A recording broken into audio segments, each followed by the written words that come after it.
Hey everybody, Dan here with Pain Free You. Today's topic is going to be, the thought is often way worse than the thing itself.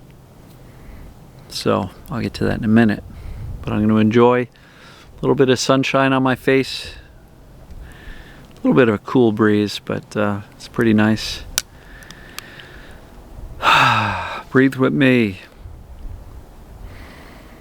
Get outside, fill your lungs. Relax the tension from your body. Remind yourself subconsciously that you're safe with your body posture and with your breathing. That goes directly to your subconscious. So, the thought is often way worse than the thing itself. So what do I mean by that? Well, let's say you have back pain that's a 6 out of 10 on the scale. And, I guess you struggle through each day and each week and each month, each year. But it's the thinking that we have surrounding that particular pain or symptom or perceived illness. It's the thinking about it that often creates way more struggle than the thing itself, right? Because if you're not preoccupied with the thing in your thinking all day, every day, well, how much does that really bother you? And so what I'm going to encourage you to do is, remember that video a few days ago, don't give it a second thought? Try to give your symptoms as little attention as possible. Now, why is that important? Because what we focus on tends to grow and magnify, or at least it stays persistent, right? And so what would happen if the symptoms, the pain, the other symptoms, didn't really have anything on you? It didn't hold any power over you, and you could take a little bit more of an attitude of indifference regarding the symptoms or the pains, and you just kind of went, oh, okay, I hurt today, no biggie. And then you get back to whatever else you were doing. And I probably spent a lot of the years of my 13-year journey that way, where I just didn't think I'd ever get over it, so I just kind of learned to deal with it, if you will. And while that wasn't a solution, it didn't get me anywhere, it certainly allowed me to function better by not really thinking about it too much, just kind of sucking it up and coping with it. So it's often the thinking about the thing that causes the most suffering, because we oftentimes are time traveling. Boy, yesterday was horrible, tomorrow's going to be awful, and then we project into the future that, holy crap, this is going to be my life. What would my life be like if this is it for the rest of it? And if I felt as bad as I did in my 30s and 40s, holy crap, what's my 50s, 60s, 70s, and 80s going to feel like? And I know people in their 40s that are literally shopping for, and even in some cases getting, wheelchairs so they can get around. They're riding those mobility scooters. They're bedbound. And is it truly the actual pain, or is it the thinking about the pain that is so troubling?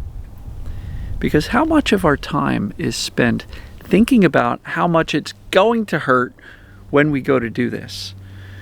How much time do we spend worrying about how the pain is going to ruin a trip to the store, or a trip to a friend's, or a dinner out with somebody, or a visit with the family, or a wedding you have to attend? Is it truly the pain during that thing that's so horrific? Or is it our thinking about the thing, right? And so what I'm going to encourage you to do is notice when you are ruminating about the future and how bad the pain's going to be and how much it's going to screw up your life, and pause and say, this isn't benefiting me in any way, shape, or form. It's actually just setting the expectation in my brain that says, I'm going to hurt. And what do I tell you about predictive coding? Learned from Dr. Schubner, to give him credit. Predictive coding means that whatever you expect, your brain can literally create. So if you go to an event with full of fear at how much it's going to suck because of the pain, you're virtually ensuring that the pain's going to be there waiting for you. So why do that? Instead, why don't you ask yourself, what would I rather think about? Why not think about how the event's going to go great, and you're going to get so carried away, involved with all the people there, that you don't even notice whether the symptom's there or not, or if it is, you don't even really pay attention, and so it's not that bad because you're having a good time anyway. Doesn't that sound like a more productive use of your imagination? Because oftentimes, again, the thinking is often way worse than the thing itself. The thinking about the future with this pain or with these symptoms is way worse than actually having them and experiencing them in the moment. And don't get me wrong, I'm not diminishing how much things hurt or are uncomfortable. But if you weren't thinking about them, how much would you be suffering? Case in point, if you are blessed and you can sleep through the night, how much do you suffer with your pain or symptoms while you're sleeping? Now look, some of you will wake up with these symptoms or struggle to get to sleep. But for those of you who can sleep through the night, here's a case in point. When you're not thinking about it, it doesn't hurt. Can't we apply that same concept to our waking hours, that the less time and energy we spend thinking about our symptoms or pain and projecting them into a horrible future, doesn't that mean by default the less we're going to hurt? And if this whole thing is driven by fear and perceived danger, doesn't it tend to make sense that the less time we spend thinking fearfully about our future with these symptoms, which is literally teaching the brain that these are not going away anytime soon, we're literally predicting the future for a bunch of awfulness. So, very often, the thinking about the thing is worse than the thing itself. So why spend time thinking about it? All you're doing is suffering in your imagination about your future, right? And again, I'm not taking it away from anybody who is suffering dearly and really struggling in the moment with their symptoms. But if you're struggling in the moment with your symptoms, you're probably multiplying your struggling by thinking about the future and expecting the worst possible scenario. You know, and I talk to people every day that just say, I understand TMS, I understand this mind-body perceived danger pain, Dan, but I just don't believe that it's going to go away. And so I'm going to encourage you to go all the way back to fundamentals, which is, what is it? By definition, it means your body's okay, which means then there's nothing to fix or heal. It just means then that you've got to convince your brain that you're not in danger. And when that happens, you'll do better. And inevitably, in all my coaching clients, I'll be able to find a story, an example with them where their symptoms went away for a period of time, whether it be an hour or a few days or whatever it may be, or even if the symptoms weren't so bad and a stressful event caused it to flare. These are pieces of evidence that you can really lean on to say this is absolutely TMS.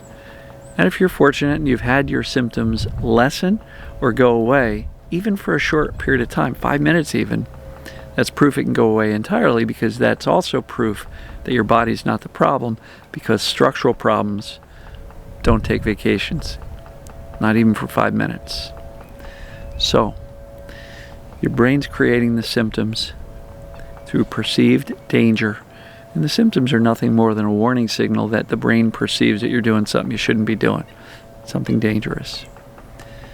So, I'll encourage you to spend less time thinking about your symptoms and, more importantly, thinking about what it means about your horrible future. Well, your future doesn't have to be horrible. Now remember, 2 things keep symptoms persistent: fear and attention, right? So why think about something that keeps it persistent, right? It's kind of like, it's just saying, well, I can't stop thinking about it, but yet thinking about it's what may be keeping it persistent.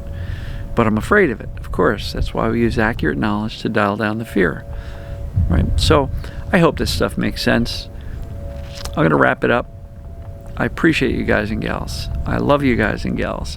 I know you can get well. I wouldn't be out here every single day doing these videos if in fact I wasn't certain, absolutely certain, in your ability to get better.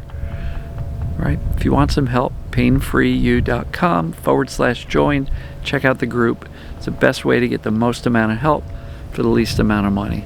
It's one of the best values in the TMS coaching community. There are other programs out there, some of them more expensive. That doesn't make them better, just makes them more expensive. So, love you guys and gals. Hope to see you at the group. And we'll talk soon. Tomorrow, actually. See ya.